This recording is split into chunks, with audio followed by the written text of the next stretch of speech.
สวัสดีครับวันนี้ก็วันที่กุมภาพันธ์ปี69นะครับวันนี้ก็บ่ายๆนะครับเนาะของวันอังคารจะมีเจ้าหน้าทางของรัฐบาลไทยนะครับให้FCทางช่องเพื่อเป็นแนวทางนะครับเนาะคลิปนี้เป็นของพี่ชายใจดีนะครับก็ขอบคุณพี่ชายใจดีนะครับให้แนวทางดีๆมาแบ่งปัน FCทางช่องนะครับเนาะของวันที่16กุมภาพันธ์ปี69นะครับรับขอรัฐบาลไทยนะครับเนาะส่วนคอฮานอยก็ลงไปแล้วครับช่วงประมาณใกล้ๆเที่ยงครับเนาะลงไปแล้วคอฮานอยตามไปดูรับชมรับฟังได้ครับเนาะยังไม่เห็นก็เหมือนเดิมครับเนาะกดตรงรูปคนรูปเบาสารคามครับเนาะดูด้านซ้ายมือครับเนาะกดเข้าไปคนดูได้เลยนะครับใครชอบก็ฝากกดติดตามกดไลค์กดแชร์ครับเนาะก็ย้ำครับเนาะใครชอบแนวทางก็กดติดตามไว้กดไลค์ไว้นะครับเนาะเพราะว่าถ้าเรากดไลค์ใครเวลาเราชมครับเนาะระบบมันจะจำเราครับว่าเราชอบนะครับเนาะก็ย้ำให้FCประจำเพราะบางทีFCพวกเราก็เป็นสวกันส่วนใหญ่นะครับเนาะถ้าเรากดไลค์ปุ๊บระบบจะจำเราว่าเราชอบเวลาอัดคลิปปล่อยคลิปมาจะเด้งเราเห็นประจำครับเนาะเด้งเราเห็นอยู่เรื่อยเลยแต่ถ้าเราไม่กดไลค์นะครับเนาะเราดูเฉยๆมันก็จะไม่จำเราครับเนาะมันจะจำมั่งไม่จำมั่งบางทีก็ส่งโผล่มาให้เห็นมั่งโผล่มาไม่โผล่มาให้เห็นมั่งประมาณนี้ครับเนาะแต่ถ้าเรากดไลค์ปุ๊บระบบจะจำเราครับเนาะระบบจำเราเด้งปุ๊บจะโผล่ให้เราเห็นทันทีครับเนาะสำหรับคนที่ชอบนะครับแนะนำให้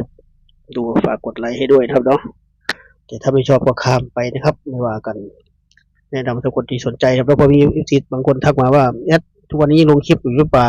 ทักไลน์มาครับเนาะไม่ค่อยเห็นคลิปเลยก็อย่างที่บอกไว้ครับเนาะก็เวลาชมกดไลค์เนาะกดไลค์ไปด้วยถ้าชอบนะครับไม่ชอบข้ามไปนะครับก็วันนี้เหมือนเดิมครับเหมือนเดิมมาอัดคลิปสดเหมือนเช่นเคยเอาคลิปพาทั้งนนมาปั่นจักรยานออกกำลังกายนะครับเนาะที่สวนบางกระเจ้านะครับเนาะสวนบางกระเจ้าปั่นจักรยานเสร็จก็แวะให้อาหารปลาก่อนกลับบ้านเหมือนเช่นเคยนะครับเนาะเหมือนทุกครั้งทุกคลิปชมนกชมไม้ชมต้นไม้ใบหญ้าไม่ทำลำธารไปด้วยกันครับเนาะจะได้ไม่เบื่ออยู่ด้วยกันไปให้ครบเวลานะครับเนาะครบเวลาตามกฎเขาครับเนาะไม่ต้องใจร้อนนะเนาะใจเย็นๆครับเนาะใจเย็นๆอยู่ด้วยกันไปครับเนาะชมธรรมชาติสวยๆงามๆบ้านเราครับเนาะเข้ากันไปดูต้องนนให้อาหารปลาไปเรื่อยครับเนาะเข้ากันไปปลาเยอะมากครับเนาะที่สวนบางกระเจ้าครับเนาะปลาตัวเล็กตัวน้อยเยอะแยะเข้ากันไปนะครับก็จะชอบมาเที่ยวกันในทางเพื่อนในตัวเหมือนเดิมครับเนาะเหมือนทุกครั้งทุกคลิปนะครับจะได้ไม่เบื่อครับเนาะดูกันไปเพื่อเป็นแนวทางครับเนาะเน้นไปที่แนวทางนะครับก็ดูผลของพี่ชายเจดีงวดที่ผ่านมาก่อนนะครับเนาะงวดวันที่กุมภาพันธ์ปี69ที่ผ่านมาครับเนาะพี่ชายเจดีให้มาบนครับเนาะเด่น1ครับเนาะตัวเดียวเลยเด่น1วิ่ง1ตัวเดียวครับเนาะพี่ชายเจดีให้มาจับคู่ให้ก็516181ครับเนาะ3คู่ครับเนาะเน้นที่5161ก็ไม่เข้าครับเนาะเพราะรัฐบาลไทยเขาออก3ตัวออก629ครับเนาะเฉียดไปแต้ม1ครับเนาะ629ให้1ออก2ครับเนาะแค่เฉียดให้61ก็ออก29ก็มาที่ล่างครับเนาะล่างพี่ชัยจะได้ให้มาเด่น1รอง6ครับเนาะเด่น1รอง6ก็ขึ้นบนครับเนาะ6เข้าไปหลักร้อยบนครับเนาะบนเขาออก629ครับเนาะส่วนล่างเขาออก48ครับเนาะก็ไม่เข้าเมื่อกี้จับคู่ให้1828ครับเนาะแล้วก็1724นะครับก็เสียดายครับเนาะวันนี้ลุ้นกันใหม่นะครับเนาะสำหรับขอรัฐบาลไทยก็ขอบคุณพี่ชายใจดีนะครับเนาะให้ทางดีๆมาแบ่งปันที่ทางช่องเป็นแนวทางครับเนาะแนวทางดีๆของพี่ชายใจดีวันที่16กุมภาพันธ์ปี69นะครับก็ใครสรุปจดก็จดไว้นะครับเนาะใครสรุปจดสรุปแคปก็รอแคปเหมือนเดิมนะครับเนาะวันนี้บนนะครับเด่น3รอง5นะครับเด่น3รอง5จับคู่ให้นะครับเนาะ35392528ทวนกันนะครับวนเด่น5เด่น3รอง5นะครับ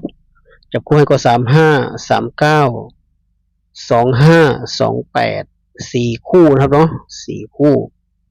เน้นไปที่3539นะครับ3539เป็นตัวเน้นนะครับเนาะ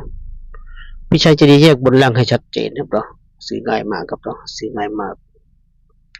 ส่วน3 ตัวเนาะชุด3 ตัวมี4 ชุดครับตัวนี้ตัวที่แกให้3ชุดนี้แกให้4เนาะชุด3 ตัวมี835 839 435 439นะครับแต่แกคาดว่าเลขหลักร้อยเป็นเลขคู่เนาะดูจากวางตัวเลขแกเนาะ835 839 435 439นะครับ4 ชุดนะครับชุด3 ตัวแกชอบ3539มากครับเนาะดูจากวางตัวเลขนะครับก็มาที่ล่างนะครับเนาะ2 ตัวล่างเด่น6รอง1นะครับเด่น6รอง1จับคู่ให้ก็63 12 03 18ทวนกันนะครับล่างพี่ชัยจะดีให้มาเด่น6รอง1จับคู่ก็63 12 03 18นะครับ4 คู่นี้เน้นไปที่63นะครับเนาะ63แล้วก็12นะครับ63 12โดยสุดตัวบอกซ้ำก็ชอบครับเนาะในชุดเต็มบ่าวสารามมี12ครับเนาะชุดเต็มบ่าวสารามไม่ได้ออกมานะครับเนาะ63 12เอาออกมาเนี่ยบ่าวสารามก็มี12ครับเนาะลืมไปออกมาครับแต่บ่าวสารามเป็น21ครับเนาะก็ตัวเดียวกันแต่บ่าวสารามไม่ได้เน้นให้นะครับเนาะ21ไม่ได้เน้นให้แต่พี่ชัยจะดีเขียนเน้นเลยครับเนาะเขียนเน้นเลยก็ชอบมากครับเนาะเลขใครทำเลยมาตรงกับเลขตัวเองชอบมากต่างคนต่างทำครับเนาะต่างคนต่างคิดต่างทำจะตรงกันชอบอย่างแรงครับเนาะชอบอย่างแรงเลยก็ขอบคุณเนาะสำหรับทางของพี่ชัยจะดีวันที่16 กุมภาพันธ์ ปี69ครับเนาะใครเป็นคนรัฐบาลไทยก็ถ้ายังตัดสินใจไม่ได้ครับเนาะว่าจะเอาตัวไหนอะไรยังไงยังงงอยู่ตรงเลขอยู่ก็ดูของพี่ชัยจะดีไว้เป็นแนวทางครับเนาะเปรียบเทียบกับตัวเองที่หามาได้ครับเนาะก็FCหลายคนก็ดูหลายสำนักหลายอาจารย์เนาะหลายเซียนเปรียบเทียบกันดูครับเนาะถ้าเป็นไปได้ใกล้เคียงกันเรียกว่าในทางเดียวกันก็จัดไปเนาะจัดไปส่วนตัวบ่าวสารคามจัดเรียบร้อยครับเนาะทุกช่องทางแล้วรอลุ้นอย่างเดียวเนาะส่วนตัวบ่าวสารคามรอลุ้นรางวัลอย่างเดียวใครที่ยังคัดตัดสินใจไม่ได้ก็รีบหานะครับเนาะรีบคัดนะครับถ้าคัดได้แนะนำให้รีบจัดนะครับขอรัฐบาลไทยเพราะถ้าไม่รีบจัดก็อย่างที่บอกครับเนาะเสี่ยงเข้าโครงการหาร2มีเยอะมากครับเนาะเข้าโครงการคนละครึ่งประมาณนี้โอกาสมีสูงครับเนาะมีสูงถ้าหาได้ขอเสด็จน้ำก็ให้รีบจัดนะครับประมาณนี้ครับเนาะฝากไว้คลิปนี้เจอคลิปหน้านะครับเนาะคลิปนี้ก็สวัสดีครับ